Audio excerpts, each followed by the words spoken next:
face à ce virus-là, il n'y a pas de droit. Il faut Exactement. sauver la vie. Je, je lisais, Il je y a, il y a, lisais il y a plus d'espoir. une note, une note, une note du président ghanéen qui disait Mhm. qu'on sait comment sauver l'économie, mais on ne sait pas Oui, j'ai vu ça. comment ramener quelqu'un à la vie. Donc, Exactement. c'est ça.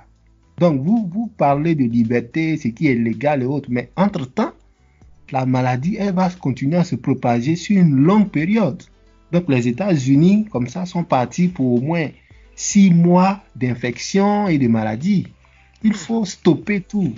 Il faut confiner les gens à la maison, stopper tout pour au moins 2 mois, et puis bon, tout est fini. Ok, Ah, franchement. avec tout ce vécu-là, avec tout ce vécu depuis le 23 janvier jusqu'à aujourd'hui, est-ce que est-ce qu'on peut dire qu'il y aura un avant coronavirus 19 et un après coronavirus 19? En d'autres termes, quel enseignement tu tires en fait de cette crise-là, personnellement? Bon. Oui, oui, oui, oui. Vraiment, il y aura un avant et un après Covid-19. Parce que la manière même de vivre a changé. Vraiment, c'est vraiment. Moi, souvent, ça me donne pas vraiment un bon goût de la vie. Hein, parce que Mhm. avant, je sortais sans cache-nez, je respirais de façon libre. Là. Mais maintenant, je suis obligé de mettre un cache-nez. Quand je vais au travail, je mets un cache-nez du matin au soir. Je bouge ici, je dois laver les mains, je passe par là, on doit mesurer ma température. Vraiment, ça dit que après cette maladie-là, quand ça va, bon, j'espère qu'on va trouver un vaccin, hein, parce que si on trouve un vaccin, on va revenir à la normale. Mais Mhm. tant qu'on n'a pas encore trouvé un vaccin, mais on sera pas libre, hein, on sera pas libre de vivre comme avant, où tu vas au restaurant avec tes amis, vous saluez, vous êtes à proximité. Bon, le niveau social même de la vie va disparaître. Bon, ça a Wow. déjà disparu même. Yeah. Parce que tu vois un ami, tu le vois déjà en suspect, parce que tu ne peux pas l'approcher à 1,50 m pour parler avec quelqu'un. Il faut porter un cache-nez. Et même quand tu vas au supermarché acheter des choses, avant de rentrer dans la maison, ceux qui sont dans la maison se disent que peut-être que tu as le virus sur tes habits. Donc, il faut enlever tes habits, il faut nettoyer ce que tu as acheté. Bon, c'est vraiment, l'impact est vraiment grand. L'impact social est très grand. Ouais, Donc, voilà ce que j'avais à dire sur ce plan-là. En tout cas, d'accord. moi, je suis totalement d'accord avec ce que tu as dit. Mais maintenant, nous sommes presque à la fin de notre épisode. J'aimerais savoir quel conseil tu pourrais donner à nos frères ivoiriens. Aujourd'hui, nous sommes à un peu plus de 160 cas en Côte d'Ivoire. Quel conseil tu pourrais nous donner afin que nous puissions tenir dans cette crise sanitaire? Parce que nous, on n'a pas les mêmes moyens. La Côte d'Ivoire n'a pas les mêmes moyens que la Chine, que Wuhan. Mais quel conseil tu peux nous donner pour que nos auditeurs aussi puissent prendre leurs précautions? Parce que le problème dans cette maladie-là, c'est que tu peux toi-même te protéger et protéger les autres en respectant les règles d'hygiène et autres. Donc, quel conseil tu peux donner? Bon, mon conseil, je pense que d'abord, ça va aux autorités, hein, parce que c'est Mhm, d'abord eux qui prennent les décisions qui influent sur la vie des Ivoiriens.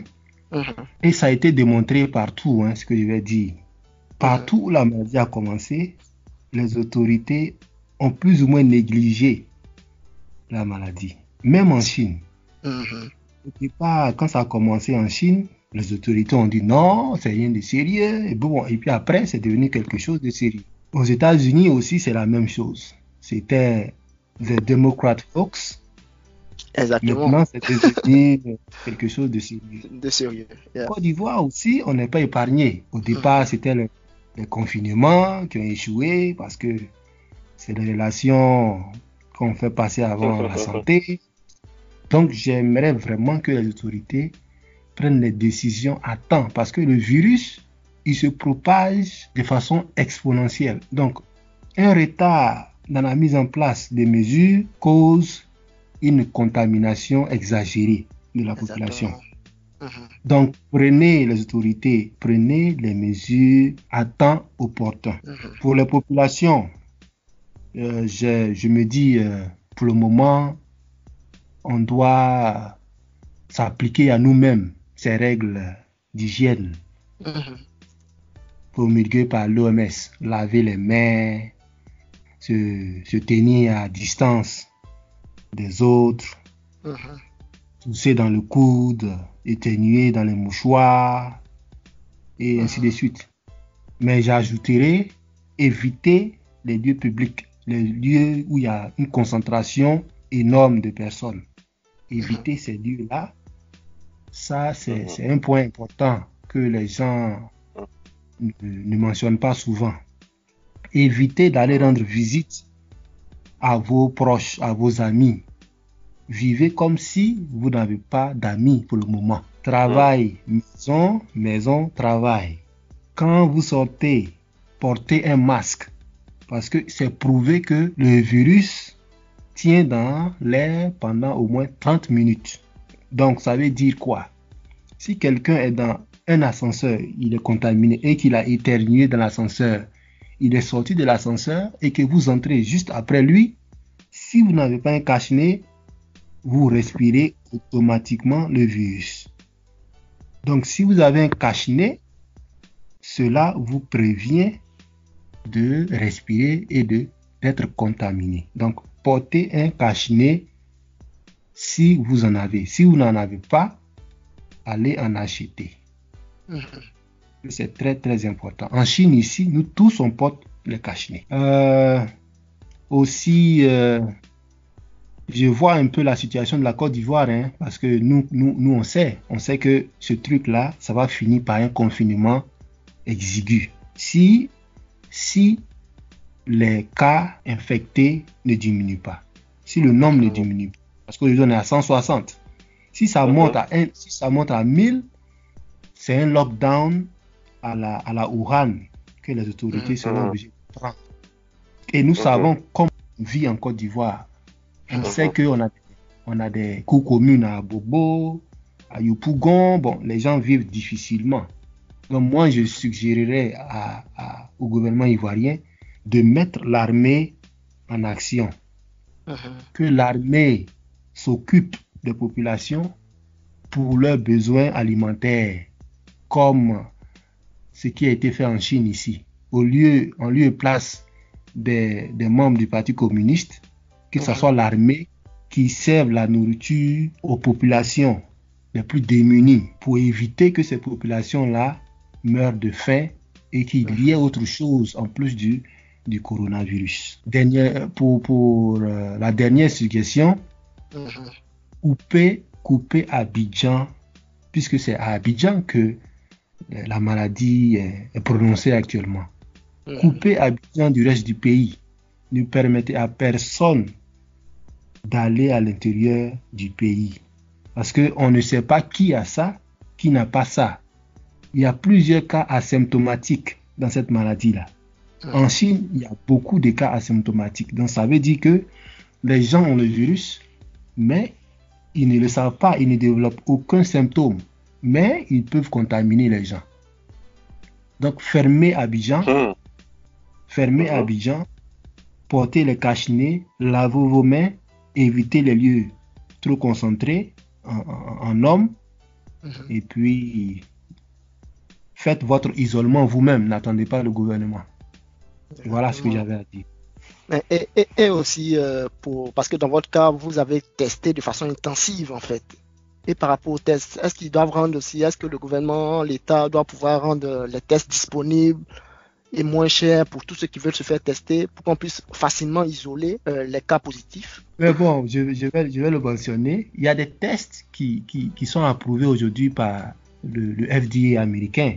Les tests qui font 15 minutes. 15 minutes. Donc, voilà. Donc, je pense que les gouvernants ivoiriens peuvent se lancer là-dedans, avoir des centres d'accueil des différents cas positifs pour les accueillir au maximum. Donc, c'est vrai, ce que vous avez mentionné, c'est vraiment important. Faites les tests, faites beaucoup de tests. Si vous avez les moyens, achetez des tests de 15 minutes. Et puis bon, je pense que ça sera facile pour juguler le fléau. Mais j'ose croire que la Côte d'Ivoire ou bien l'Afrique sera épargnée, quoi. J'ose croire. Bon. J'espère. Nous espérons tous.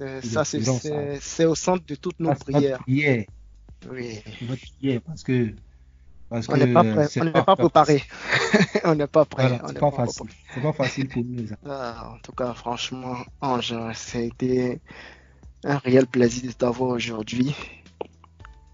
C'est vraiment intéressant et enrichissant pour moi, pour Franck, l'expérience que tu es en train de partager. Je pense que nos gouvernants aussi doivent pouvoir faire ces études-là de ces pays que je peux citer comme la Chine, comme la Corée du Sud, comme l'Allemagne, qui arrivent tant bien que mal à contenir cette pandémie-là. Étudier comment ces pays l'ont fait pour essayer de les appliquer chez nous. Donc, Ange, malheureusement, toute bonne chose a une fin. Nous sommes à la fin de notre enregistrement. Moi-même, j'ai pas envie de finir maintenant, mais bon, je vais te demander ton mot de fin et puis on va essayer de boucler. J'aimerais d'abord vous remercier pour cette opportunité parce que vous me donnez l'occasion de communiquer avec de nombreuses personnes qui n'ont pas nécessairement les informations ou qui ne prennent nécessairement pas au sérieux cette histoire de coronavirus, comme certains l'appellent au pays Covid-19. Donc, je vous remercie beaucoup. Et puis, mon mot de fin, c'est que les mesures de protection soient prises même quand on n'est pas malade ou qu'on n'est pas en contact avec quelqu'un d'infecté. Protégeons-nous et que Dieu veille sur notre Afrique. Amen. Amen, amen. Eh bien, merci, chers auditeurs. Merci à notre invité du jour. Si vous avez des impressions, vous avez des commentaires, n'oubliez pas de les laisser en bas de cet épisode, en bas de ce podcast. Et aussi partager autour de vous pour que les gens soient informés de la situation et qu'ils puissent prendre les mesures adéquates. C'était Marc Landry et Franck Fadé pour le podcast Ivoire Talent. Nous vous donnons rendez-vous la semaine prochaine pour un épisode aussi intéressant que celui-ci. À bientôt.